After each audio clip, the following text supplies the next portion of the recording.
My name is Bretton Smith. I'm an in vivo application scientist with Analytik Jena.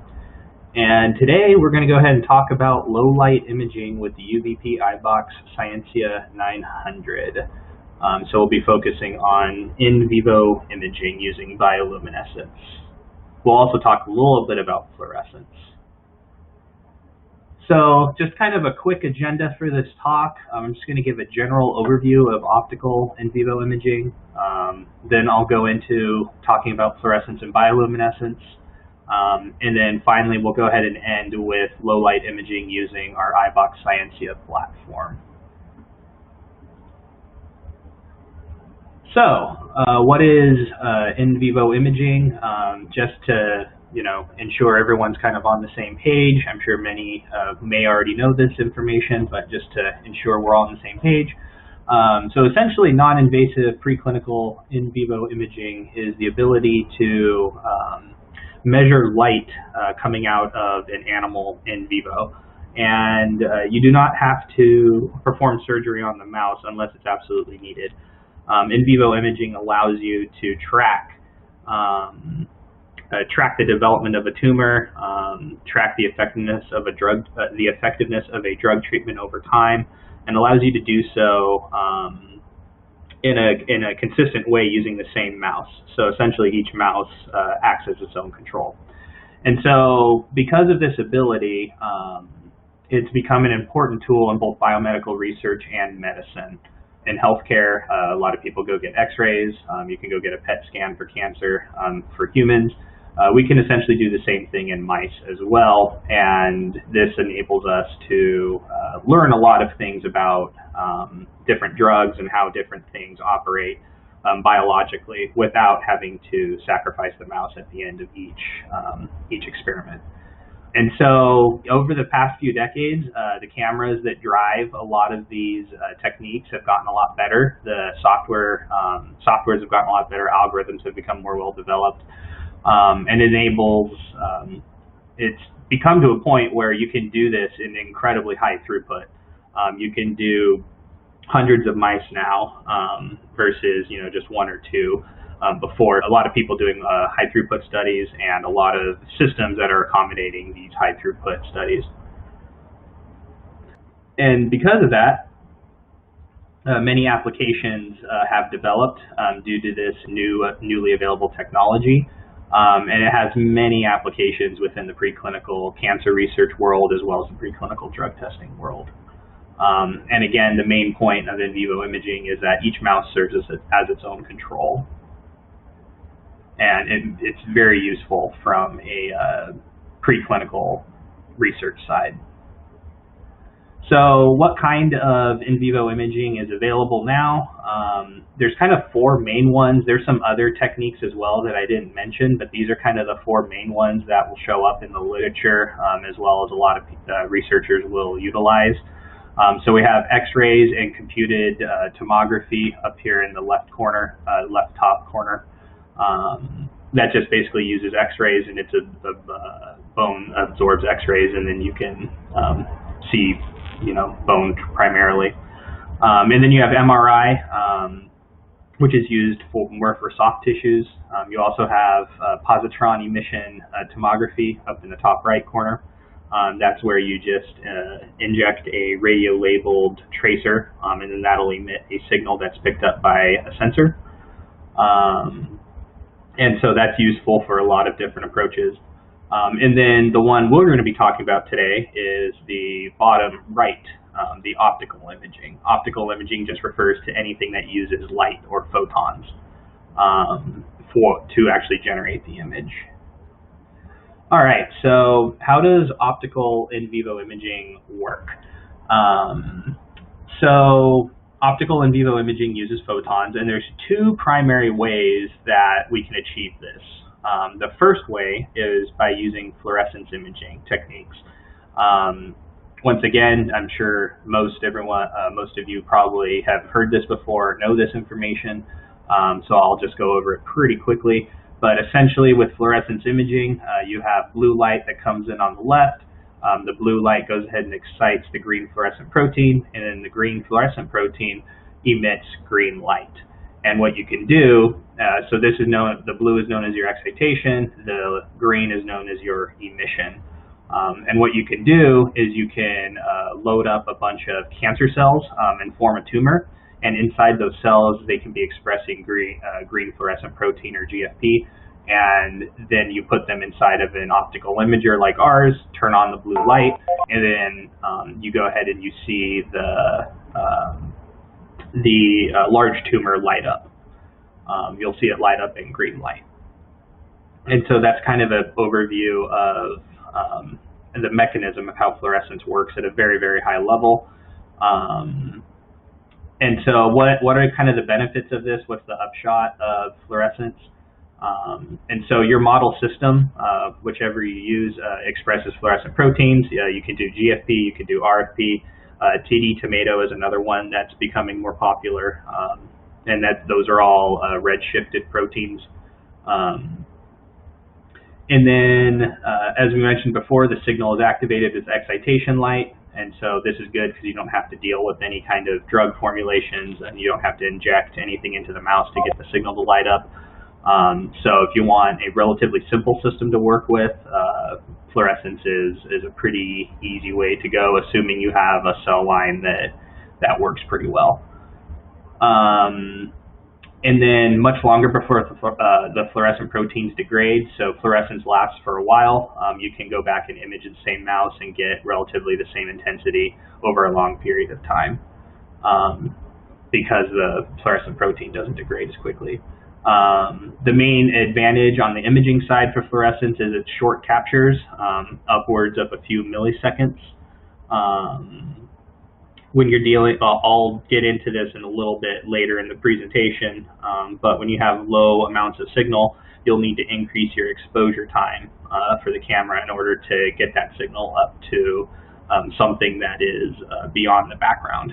And so the advantage with fluorescence is that your fluorescent cells will be so bright that they will be automatically above background very quickly without much of an exposure time.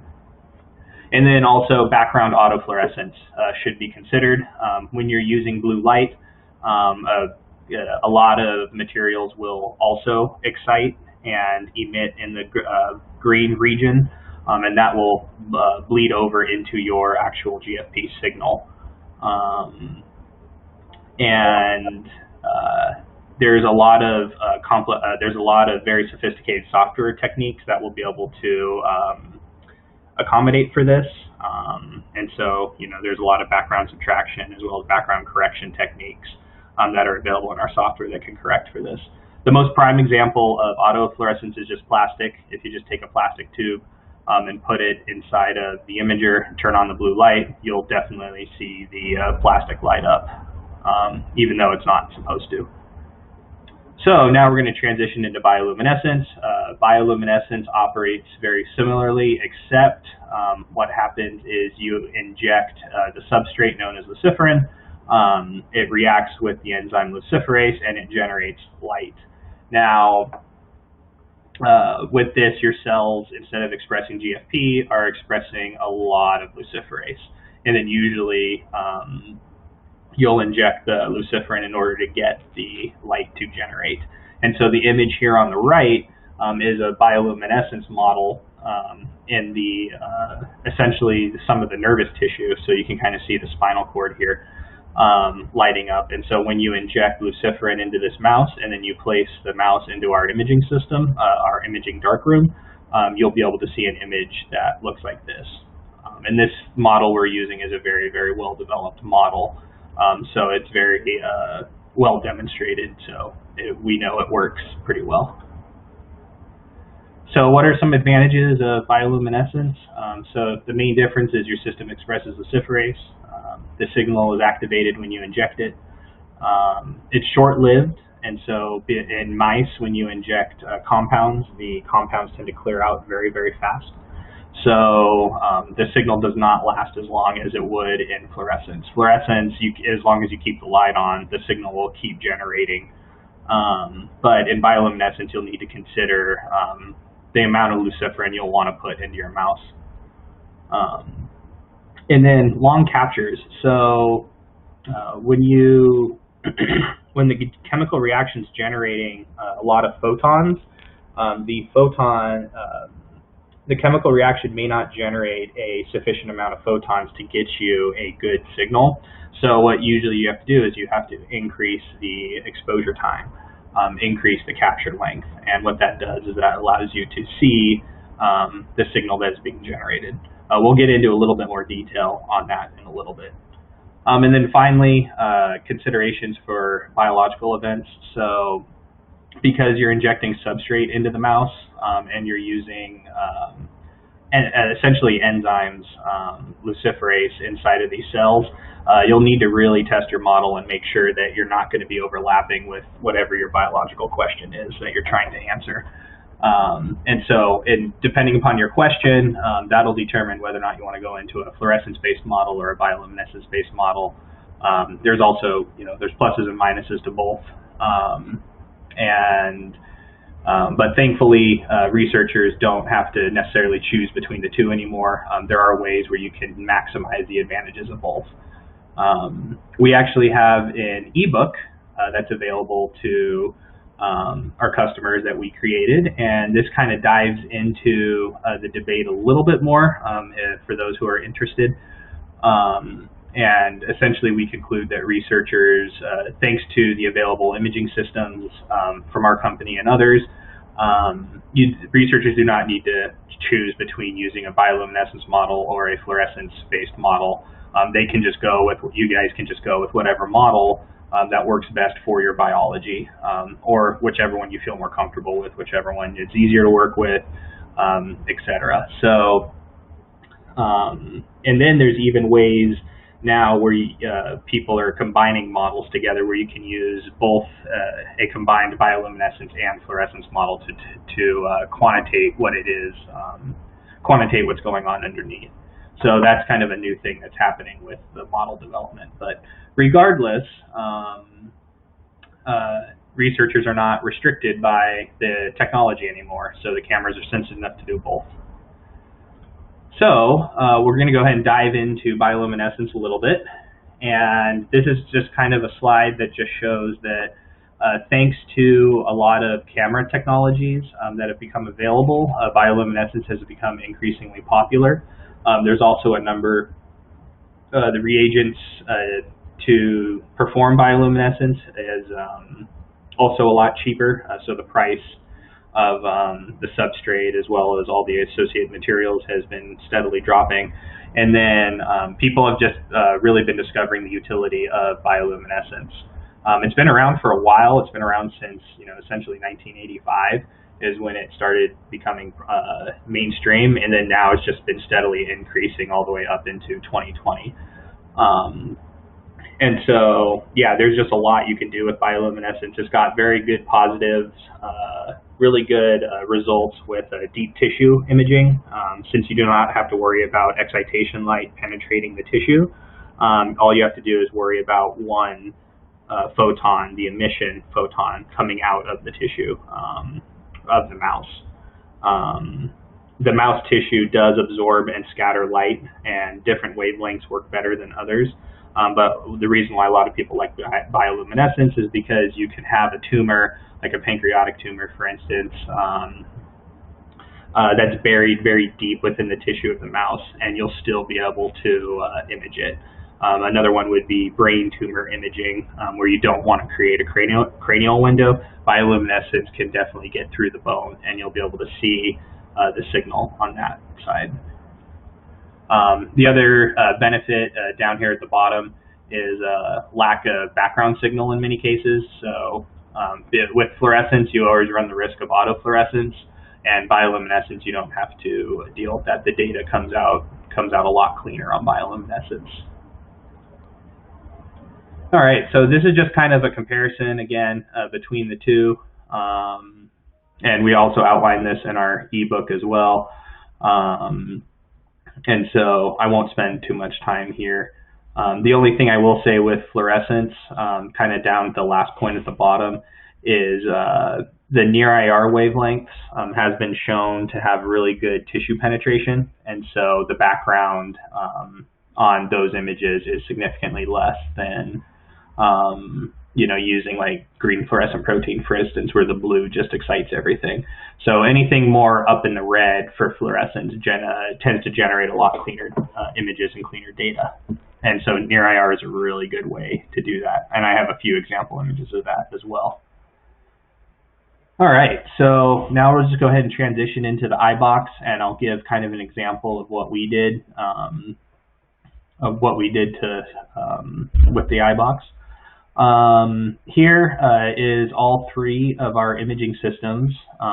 We do have more of them, but these are three of the imaging systems we use for in vivo imaging.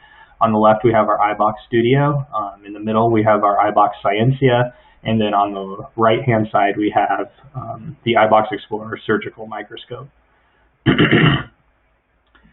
We designed each system to accommodate different styles of imaging. And so our iBox Studio is for those that just really want to do fluorescence. With fluorescence, you don't need as much of as a deeply cooled camera. For instance, I'll get into the camera specs in a little bit. You don't need as much of you don't need as sensitive of a camera with fluorescence, since the signal is just inherently brighter. And so that's where the iBox Studio comes in. It's just mainly for those who want to work in fluorescence. You have a model established and you don't want to transition to bioluminescence.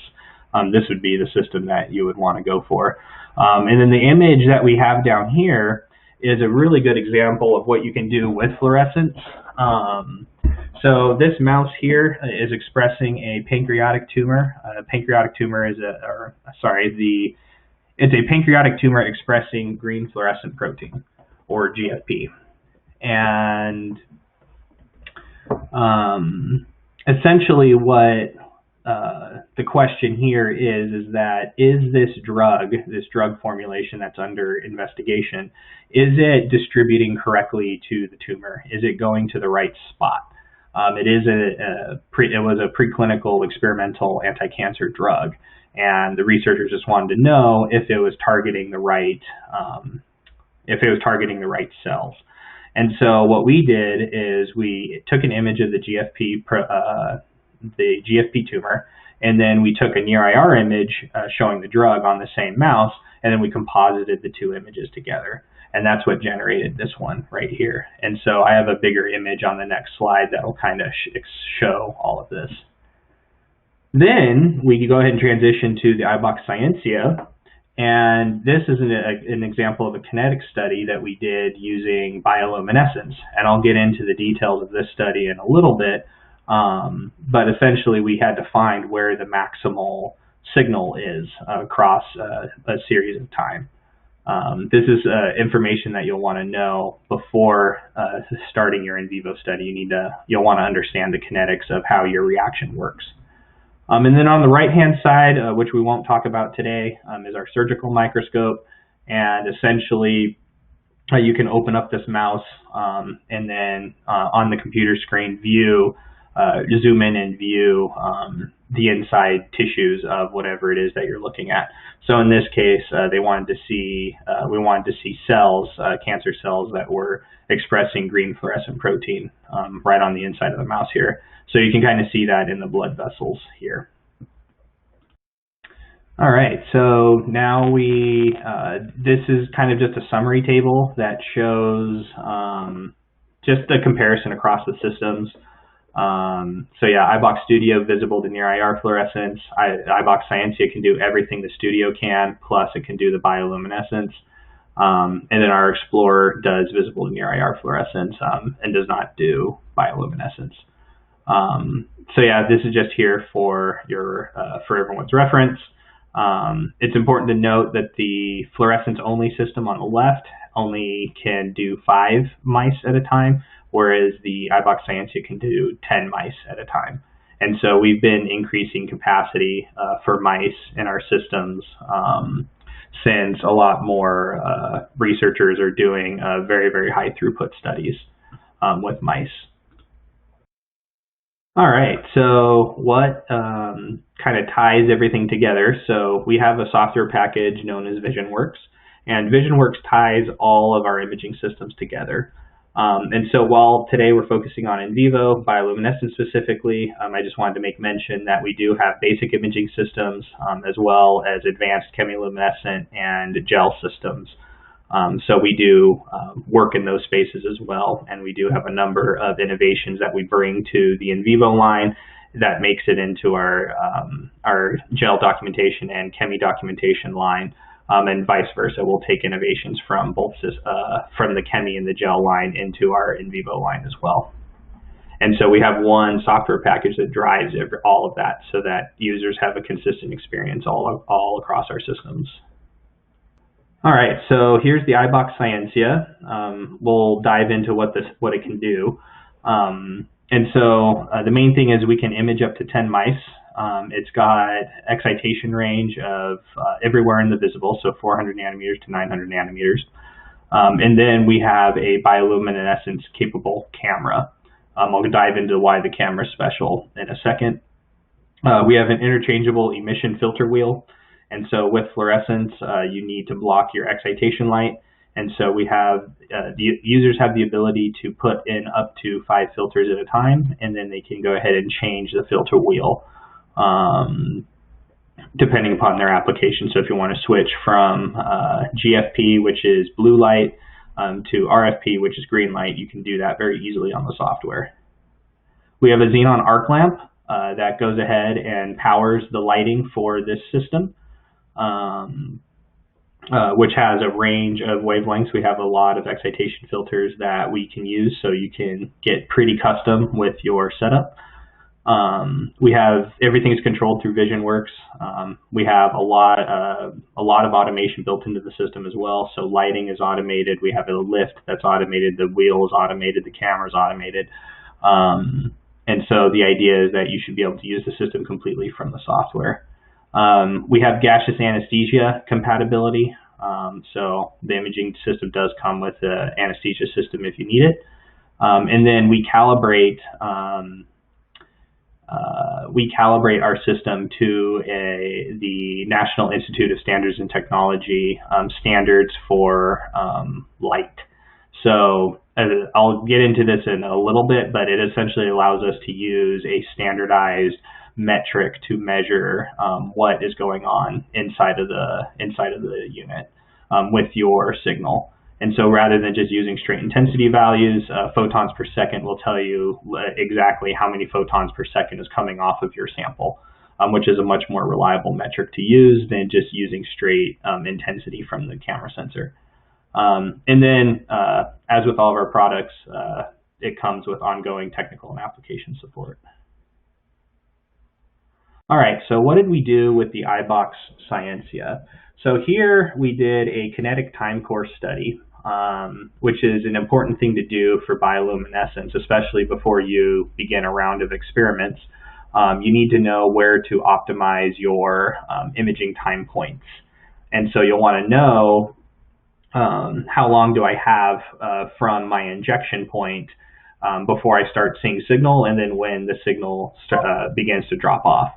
And so in this particular model, we're using dual expressing luciferase and GFP cells, or cells that are expressing both GFP and luciferase. And we wanted to see what is the kinetics of the bioluminescence activity in this particular cell line. And so what we did is we just imaged the same mouse post-injection for up to, I think it was 2 hours, I think we did, but we're only showing up to 75 minutes just because we know the signal drops off. And so you can see here at 5 minutes, there's no signal. And then between 5 minutes and 15 minutes, there's a lot of signal that generates. At 25 minutes, the signal gets stronger. At 35 minutes, the signal gets even stronger. And then at 45, we see a dramatic drop off in the signal intensity. And then the signal intensity continues to bleed out as we go longer into the 2 hours. And this is just a graph down here that illustrates the signal that we're seeing in the image. On the y-axis, we have photons per second, which is photons per second per, I think it's per second, per centimeter squared per seradian. It's a pretty relatively complex calculation, but our systems are calibrated at our factory in order to give you this metric. And the reason why you'd want to use why you'd want to use photon flux is because it takes into account things such as exposure time and the wavelength of light as well when you do that. The reason why that's important is because as the signal starts to drop off, the system will want to do a higher exposure time in order to get the signal to look like this. Photon flux essentially standardizes the signal across imaging time points. So you'll be able to use photon flux to standardize all of your mice together, standardize the signal seen from all of your mice across all your test groups. And then here's a study, here's a little bit more detail on that study using fluorescence that I talked about earlier. We have essentially our near-IR labeled drug that is localizing to the pancreatic tumor. And so you can kind of see the drug kind of loosely fluorescing out here, and then it gets really, really strong in this region right here. Most likely this is probably an organ, probably the spleen, that seems to be absorbing a lot of it. And then we have our pancreatic tumor, and it does seem that there is at least some drug that is getting into the tumor.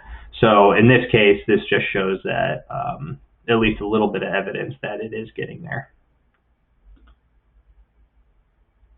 All right, so what drives the system? What allows us to do bioluminescence? Essentially, there's a couple innovations within the camera that allows us to do that. So the first one is it being cooled, being deeply cooled. So the CCD chip is physically cooled to a extreme temperature. In this case, ours is minus 70 degrees below ambient. And so all that means is that whatever the ambient temperature of the lab is, the chip is going to be minus 70 degrees C cooler than that. And what that allows you to do is it lowers the dark current. Every electronic device has a dark current in it, and it has, just because, you know, electrons are inherently energetic. And so when you have when you cool an electronic device, that dark current slows down a lot and drops. So because of our cooling here, we have a really, really, really low dark current. High quantum efficiency. Quantum efficiency is simply a metric that illustrates how efficient a camera is at converting photons into electricity. So, and that varies depending upon the wavelength of light that's hitting the sensor. And so essentially the upshot of this is you want a camera with a very high quantum efficiency, especially in the wavelengths that you're working at. Our camera here has a quantum efficiency of around 90% when you're working in the visible wavelengths. So that means 90% of the photons that are coming into the camera are getting accurately recorded and translated into the image on screen. So that's a innovation within the chip that allows all this to happen. Back illumination, CCD allows greater sensitivity. That's just a construction of the CCD chip itself. The photons are directly hitting the CCD chip rather than having to go through a layer of circuits. That's all that means. Large pixel size, I'll explain that on the next slide. Large pixel size is really, really good for sensitivity. And then this camera has a 1.1 megapixel sensor. All right, and so essentially, a lot of customers have a lot of, there's been a lot of debate and I guess a little bit of confusion as well about how does resolution play a role. What happens with this is you have all of your pixels, which are your little wells right here, and all of these little wells essentially capture photons. And so the more wells you have, the more photons you can capture, yes, but each pixel is representative of the pixel that's on your screen. And so if you take this pixel down at the bottom left corner, it's just got one photon in it. That will register as a certain intensity value on that same pixel on the screen when you go back and you look at the image later on. And then if you go over to this bucket, then you'll get the same thing. You'll get the same intensity as this one. And so this is how you generate an image, is you put millions of these things together and then you have your image. Now, one thing these cameras can do is a concept known as binning. And what you can do is essentially take these buckets and combine them into one bigger bucket. And so if we take these 4 in the bottom right corner, and you combine them all into one, you create essentially a superpixel, which allows each photon within each bucket be registered as one giant photon. So you see all 4 photons get added up together in that big superpixel. You can go ahead and scale this up all the way up until what we call 8x8 binning. And essentially what this allows you to do is it takes 8 rows and 8 columns, combines them all together. You maximize your sensitivity. It gives you 64 times the sensitivity that you would have normally. 2x2 binning gives you 4 times the amount of sensitivity that you normally would have. And sensitivity is just simply the camera's ability to detect a very, very faint amount of photons.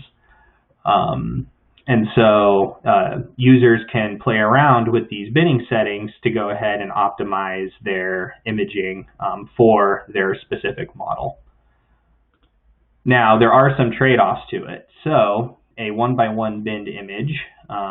So in this experiment, what we did is we just showed on the left here, if you use a full resolution camera at 1x1 binning, you can pick up a very high resolution version of this mouse here that's currently signaling with bioluminescence. We did a 1x1 binning. The exposure time was 30 seconds. The resolution here is the full resolution of the camera, 1.1 megapixel. And then essentially less binning equals higher resolution. So I'm not doing any binning at all here. On the right-hand side, we have binning at 8x8, which is the maximum binning setting that the camera can do. The exposure time drops drastically. It's down to 1 second. And in what took us 30 seconds to acquire this amount of signal, in the image on the left, it took us 30 seconds to acquire the 1314 level of intensity. On the right-hand side, by binning at 8x8, we reduced that time all the way down to 1 second.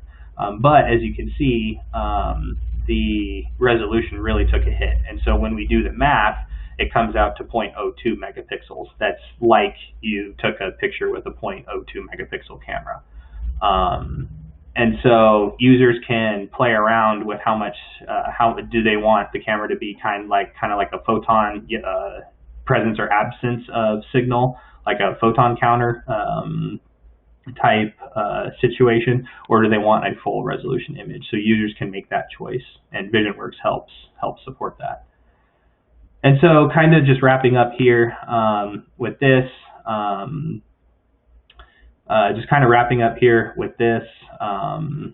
we determined that the optimal time point for this particular model is 35 minutes. And photon flux takes into account all of the binning as well. So customers don't have to worry about, oh, do I need to stay at 1x1 binning? What you can do is you can actually change binning in the middle of all of this and still get the photon flux to work correctly. We don't advise that usually, just because the quality of the images do vary depending upon your binning level. But thankfully, VisionWorks, we've programmed in the calibration standard for each binning level of the camera, so you'll get consistent data regardless of what binning you're at. And so here, how can we go ahead and simplify all of this? So everything I just described seems could be fairly complicated, and there's a lot of factors to remember. But thankfully, we built in a tool within VisionWorks that helps you do that. So our actions feature within VisionWorks really allows you to kind of standardize this entire process, so that you can get good reproducible data each time across multiple groups. So you don't have to worry about everyone, doing this, messing up a single setting or something. So you can program in multiple imaging time points. Essentially, the upshots of actions are you can program in multiple imaging time points. You can pause imaging when needed if a mouse is not behaving, or you need to put them under more anesthesia. It assures consistent, reliable image acquisition, and then it's reproducible across multiple across many of your different groups. The graphic on the right kind of just shows what an action script looks like when it's running on our software. The text that is flowing through kind of shows the little macro features of what the system is doing at that particular time. You can control exactly when these macro features occur. And once you're happy with the results that the script generates for you, then you can go ahead and reproduce it each time, and the system will do it each time. So this is kind of just a really quick video just kind of illustrating the automation that we are building into our systems and have built into our systems. This is a new autofocus, active autofocus technique that we've built into our software.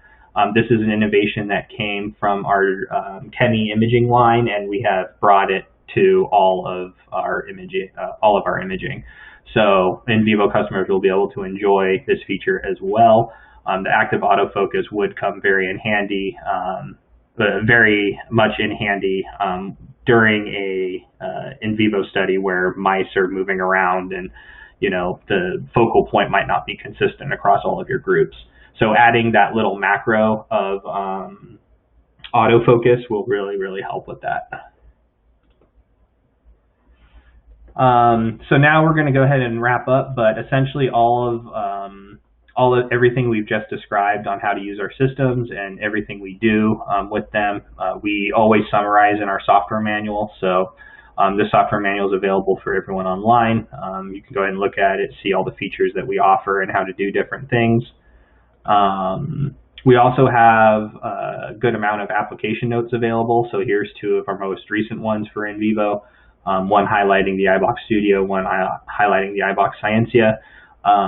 We compile a lot of research and really try to illustrate a picture of what everyone's doing out in the field. So please give them a read at your convenience. If you're interested, feel free to reach out to us regarding any of these application notes. We are in active development of new content constantly. So we do collaborate with many of our customers very frequently. So if there's anything that piques your interest, we'd love to hear about it. We'd love to hear from you. And our R&D group, we're very collaborative with our customers, especially our in vivo customers. Just kind of summing up everything here, we're Analytik Jena. We do have a global presence, so we have an office in pretty much every country, almost every country, most areas around the world. If we do not have a direct office, then we do have distributors that have a worldwide presence, and so we'll work with basically anybody from anywhere in the globe. We're very good with online demos, online trainings, online support, things like that. So I hope you enjoyed this presentation. I hope there's something stimulating or interesting for you in it. I just wanted to say thank you from the Analytik Jena team. This is our whole manufacturing and R&D, sales, marketing, and accounting team based in Upland, California. We design and develop these imaging systems constantly. And so we're a very small group, but we're very proud, and we love working with our customers. So thank you guys for all of that. If you'd like to contact us for research, please go ahead and reach out to us at any of these emails here. This is our whole applications group for imaging. All of us will handle, we'll love to talk to you about what it is that you're working on, whether it be using a DNA gel or going and designing an in vivo mouse experiment. So without further ado, that was about it.